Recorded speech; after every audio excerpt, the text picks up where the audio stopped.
साचो सहरिया में दिलावा न लागेला। बेरी बेरी मन हमर गाँवे की ओर भागेला। अरे लिट्टी चोखा छोरी पिज्जा खाई कैसे, लिट्टी चोखा छोरी पिज्जा खाई कैसे, हमर भाषा भोजपुरिया भुलाई कैसे, हमर भाषा भोजपुरिया भुलाई कैसे।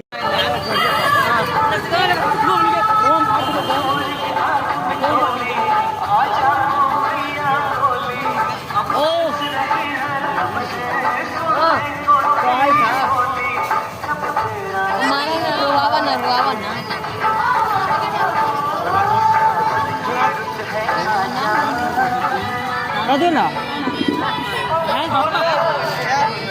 Ada na? Ada na?